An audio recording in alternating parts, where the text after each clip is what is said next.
looking to the time, and then our next speaker, Professor Ramanan, whom I know very well, is a legend in spiritual connect. I thought that I will just spare a little time of what kind of experimentation which I have done in my organization for the last 25 years.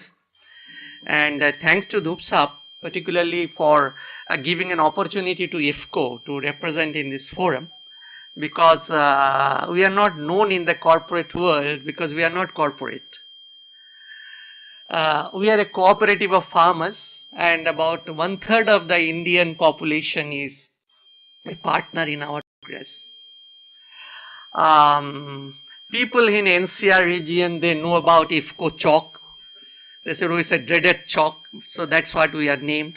And some of the corporates, they know IFFCO as, oh, you are an insurance company, because we are also having a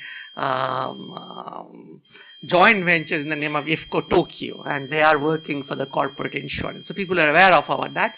But when we talk about IFFCO, they said, oh, we know about IFFCO chalk station and IFFCO chalk. So thanks once again for giving it, because I'll be sharing it with you a little bit about some concepts, which of course is not original of ours, but the practices is of course very original. So I have worked with IIM Calcutta for more than 2 decades, and trying to experiment some of the concept of one Professor S.K. Chakravarti has worked throughout his life. I don't know how many of you know about him, because many people don't know about him also, because he's an Indian and born and in India and stay in India. But I found that on the same subject, when Dr. Deepak Chopra talks, I don't know whether you're aware of him. He has written a couple of books on spiritual connect and wisdom and the managerial effectiveness. People know about him because he's settled in US. And in India, if anything comes from the West, we are ready to take it. But if something is original, it's very difficult. For 1,000 years, we have gone through, various kinds of, people, the countries which have robbed us. But that's what perhaps, what I saw in other countries, like in Japan or in US, which I just read a scripture of what Swami Vivekananda has written. He spoke to the, that there's a place called Ramnad, now they are known as Rameshwaram. So when he came back from US after his Chicago address, I've got all slides for that, but I don't want to show it, because what he said to the Indians, said that what is lacked in this country, which I find, that we do not have a faith in ourselves. While in US, he said, I've seen an American boy can say, I can do it. Same with a European boy and a boy from UK. But when you ask for an Indian, not even his father has the faith on himself. That perhaps is because of that we lost the pride of being Indian. And I remember that when our finance minister talked in an industry forum at Chennai, CII, he said that if this country has to grow, you need IFFCO in every village. So that perhaps today is, it's very disheartening to note that 80% of our population do not have money to buy for 2 square meals.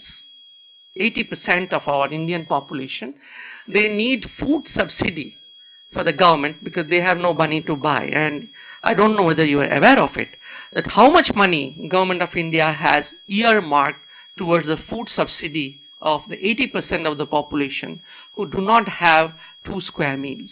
Do you have any idea? How much money, what is now we are spending? We do not know how much money will actually go to it, because we are an organization, a cooperative society, working for the basic food security of the nation.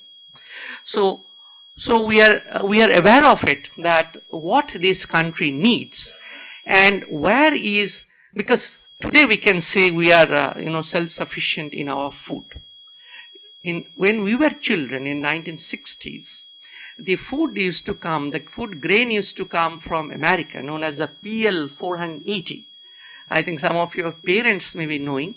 That food was supposed to be eaten by the horses in America. So that food was shipped to India because we are treated like horse in the United States. And friends, this country is more than 6,000 years old, and I'm going to talk to you something which we can connect the spiritual connect, because this is typical an Indian thing which has not yet come from US, and I'm sure Dr. Ramanan will talk more about it.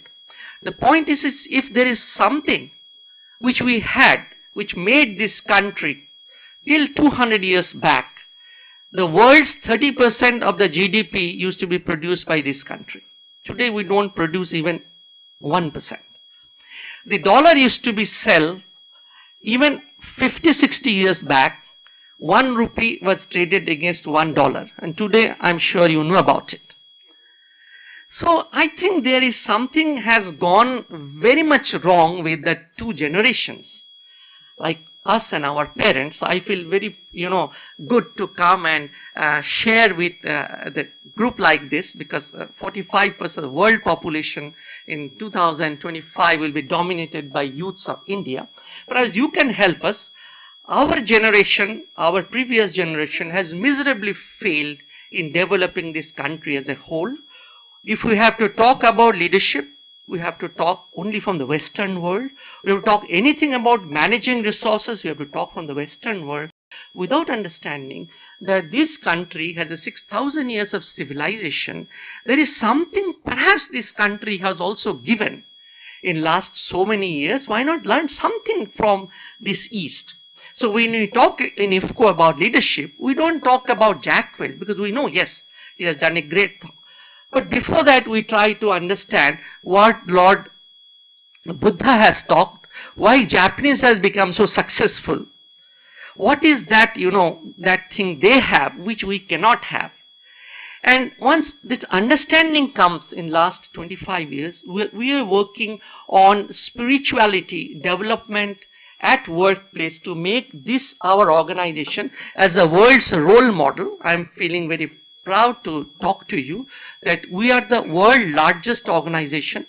We are the world role model in terms of cooperative, because this country, if I don't know whether you are aware of it, that the first MBA institute of this country were set up in which year and where? Anybody is having any idea? The first MBA institute of the country? ISWBM, absolutely. I'm so happy to know, Dhupsa, your boys know about it. This is in 1958 when Nehruji came and inaugurated. I have noted it, it's also in the slide. He said that the society and the organization has to grow together, because they are both contemporaries. They cannot live in isolation of each other. An organization can only survive, and when the theme is on sustainability, when it works for the society.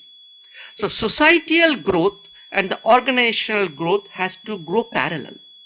That was the essence of the first MBA education. That is why the name of this institute also. But today what happened? In the corporate world, the society is nowhere. Society do not figure, except we have decided, the government of India has decided that 1% of your net profit, which is going to be increased to 2% now, of your net profit should be put aside for some CSR activities. So, out of 100 rupees you earn from the society, you give 1 rupee, as if you are giving money to a beggar. The moment we think of the society as a beggar, the country cannot grow. In our organization, we have tried to connect the society, because we represent of 40,000 societies having, almost 1/3 of India's population. So we have worked in a very different model of leadership development, a very different model of spiritual upliftment, with a concept which all are Indian. This is the concept is based on servant leadership. The servant leadership model, which I do not know whether you have heard about the leadership model of King Janaka. King Janaka he was a leader of this country thousands of years back. He had this model. Swami Vivekananda is a leader. Rishi Aurobindo is a leader. They have all believed in a philosophy of working for the people. Today, we feel that our leadership has to work from outside. That means I manage people. Without understanding, this Indian spirituality at workplace has given a very profound philosophy of looking within. And this model is known as the model of the king and the sage model. The king and the sage model talks about while you are a king in administration, you are sage at heart. So this is a Rajarshi model which speaks about that if you want to be a true leader, you first have to manage yourself first. And that managing of yourself can only be done when you have the spiritual insight, what our Indian, philosophy talks about, creation of the third eye. Now, the Americans don't know what is the creation of it. They talk about, Goldman talk about emotional connect. To that extent, they understand that emotion is very important. But the question is when you go beyond the emotion, so we talk about IQ, it is no more valid today. We talk about EQ, no more valid today. We talk about SQ. What kind of spiritual quotient you have in your organization? Because this is basically principles on self-managing leadership. We are working for last 20 years in IFFCO with the spiritual institutions known as Brahma Kumari's Spiritual University based in Mount Abu. I don't know whether you are aware of it. This institution for last 20 years working with the corporates on developing this kind of value systems among the corporates so that I work for, and this is a very typical model of Indian leadership, which is known as the giving model of leadership. Deepak Chopra ji has written a large number of books on giving model of leadership, and our whole Indian philosophy of motivation talks about intrinsic motivation. This intrinsic motivation do not talk about that the motivation has to come from outside. It has to be created inside. And that can be only done when you have the spiritual connect. Without that, it is very difficult for this to develop the intrinsic motivation and the development of culture.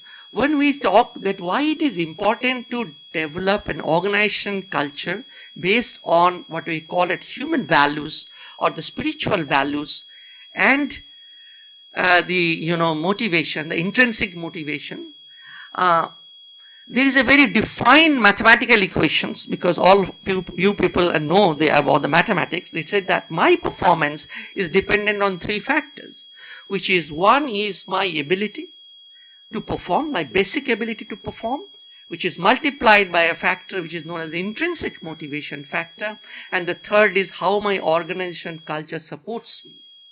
Now friends, these last two factors, that the intrinsic motivation and the organizational connect, the values, the culture, can only come through the spirituality. It cannot come otherwise. So when you talk about the beyond world performance, which we have proved in IFFCO, that we are the world largest, we're the most energy efficient organization, because people here work for a higher cause. We said that our Indian, philosophy talks about the lower state of mind and another state of mind which is known as the higher state of mind. So once you can go to a higher state of mind, developing a higher state of mind with the spiritual insights, with the typical Indian philosophy of, how to bring it. One of the main principles of bringing the higher state of mind is the breathing process itself. Now, in 25 years back, we have started the breathing process. Today, people talk about art of living, talk about breathing process. Swami Ramdev ji talk about breathing process. But these are off late, and I do not know, yes, some corporates still value this, because we believe that we are all, everybody here is a shallow breathers. And we said that when we breathe like a dog, our energy is the minimum, because maximum amount of oxygen in the body goes out in our shallow breathing process. So we have taught our people to breathe like a tortoise. Now, I don't know how many of you know about, how a tortoise breathes and how many years it lives. 400 may be too much, but yeah, it lives beyond 100. And how much it breathes in a minute? The breathing process of a tortoise, any idea? Very slow. It is very slow. It's a deep mindful breathing process, we call it our management term. They breathe about 3 to 4 times in a minute, whereas the dogs breathe about 70 to 80 times. So we live for 12 years, active life. And another thing which we have developed in our organization, like Japanese, you must be aware of it. We believe in a lifetime employment. So even in the age group of your age group, the people who join IFFCO, they work for their entire life. There is, when people talk about, the biggest concern is about retention, we said our retention has always become 0. Because once a person joins and he is being taken as a higher state of mind, he feels that he is a partner of the nation building process. Today, of course, she said Shahid Bhagat Singh was a terrorist or things like that. But we believe that all IFFCO employees are born to die as a Shahid Bhagat Singh. Or in Calcutta, I don't know whether you name, there is a BBD Bagh, there is a place called Dalhousie Square, which is known as a BBD Bagh. It is Binay, Badal and Dinesh. So we are trying to develop such kind of mindset which a higher level, which can be truly developed with a certain principles, which is basically out of our Gita. Because Gita has given us this, when King Arjuna and these people have to learn in the war. So if we believe that we are in a position of a war, then why can't we learn from this, the greatest epic? Now it says that develop a state of higher mind. So this is our 5-stage process which we are developing in our organization, which is inner purification process. This is known as the purification process of mind. So this starts with the development of a higher state of mind. Then it goes through, creation of certain values or some, virtues, which we call as Satya Guna in our, the Raja Guna and the Tama Guna. We try to come out of the regular practice of from Tama Guna to Raja Guna and to Satya Guna. Then we have the law of cause and effect, which we, our people are taught. This is also known as the karma theory. That what is this, belief of this karma theory. And then we have again the sanskar, which is a typical Indian model of retention of the values, which is known as the art of science of work, and another is the giving model of motivation. This is also a model for inspiration. We teach our boys, the employees and our trainees to give to the society, because we said that if I start giving 1, I get 10. Yeah. So what the philosophy of Indian philosophy, 1 and 1 never gets into 2. We believe that we add 11 in the system. Because once we start 1, give 1, the society gives us the 10. So the synergy of the people comes through a very typical Indian model of a synergy, which is a giving model. And we said the entire universe works on this giving model. The sun, the moon, the rivers, everything gives to the society. But we have developed a typical Western model of, we are talking about a taking model from the society. So Swami Vivekananda, in his Vivekananda's is Vedanta, he talked this model as a beggar's model. And he said in India the biggest problem is that we cannot work together, as like 2 beggars cannot work together. There is always a concern of a deficit-driven mind.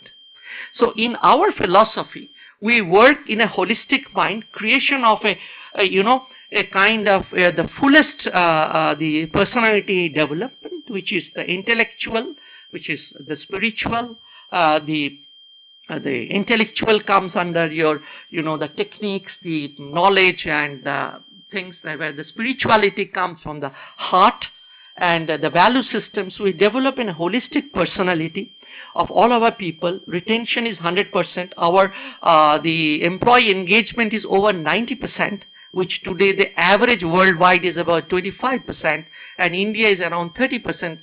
There's a lifetime employment. People only work, and then the 0% is our retention.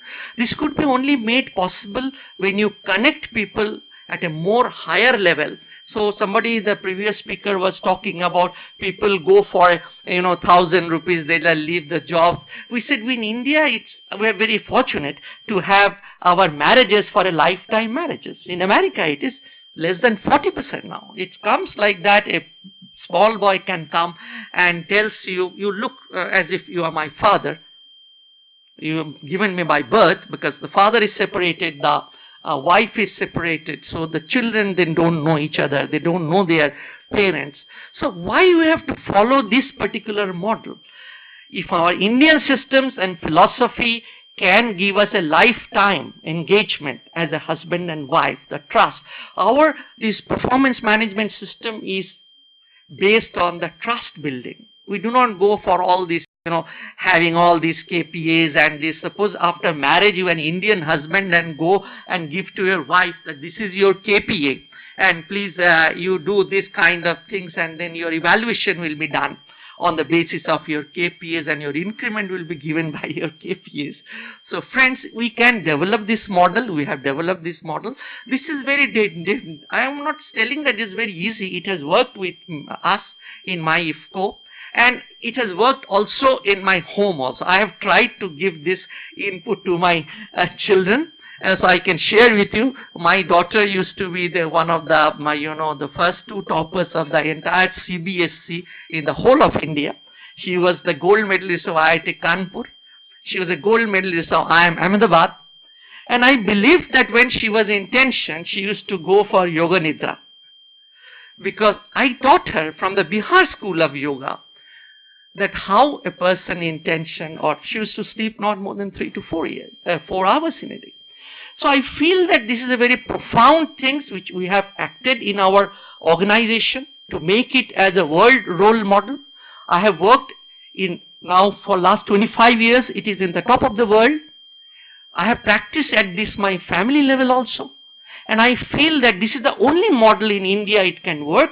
The Japanese has proved it, because they have taken all the intellectual input from America, but they have not sold their value systems and their societal norms.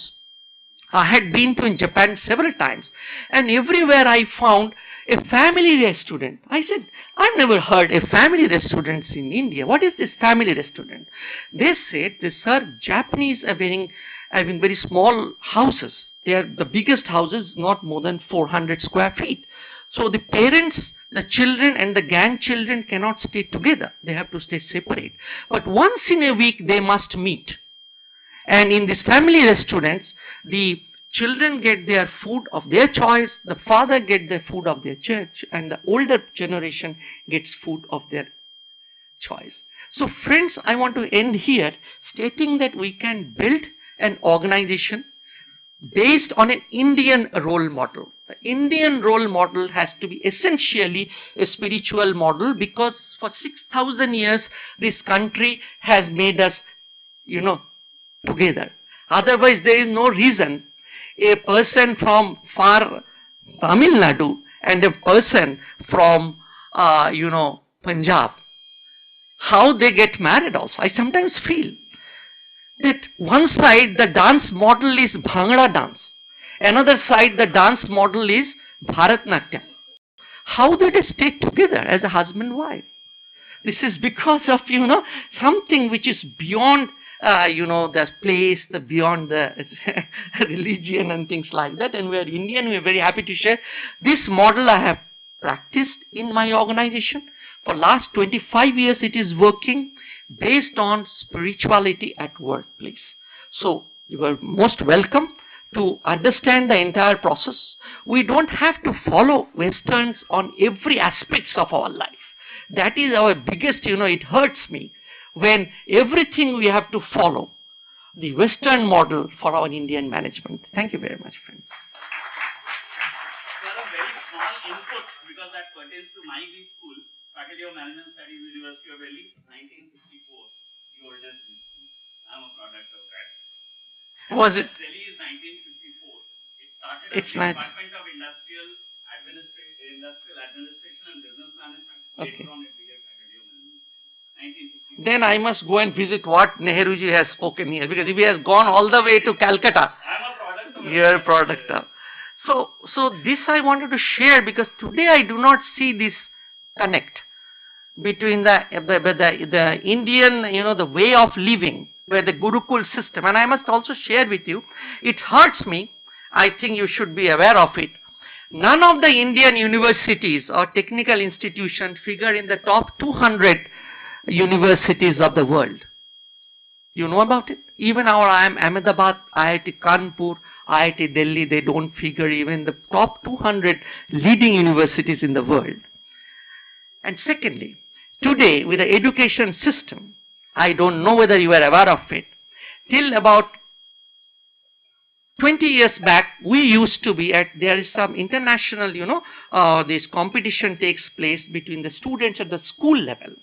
And India was always there on the tops. Today, India is at the bottomest level. Today, India is the bottomest level because 100, 200 years, the history of Indian education, the matriculation system, we have done away. I remember, in our childhood, Sir Ashutosh Mukherjee, the Vice Chancellor of Calcutta University, one of the oldest universities of this country. And the system which those people have developed, a matriculation system has been today, is not available. You are not just there. So, I don't know, because I am not either in academy or I am as a practicing manager, but I think there are some disconnects has happened. Why in India we cannot be among the top 200 technical universities of the world? I think it is something to ponder about it. The academic people, the people who are in helm of managing the education system, I wish, and the people like us also. The time has come, the industry and the academics has to interact together, as somebody said. There is a heavily disconnected is there between the need of the industry and the academic institution. I feel in US it is not there.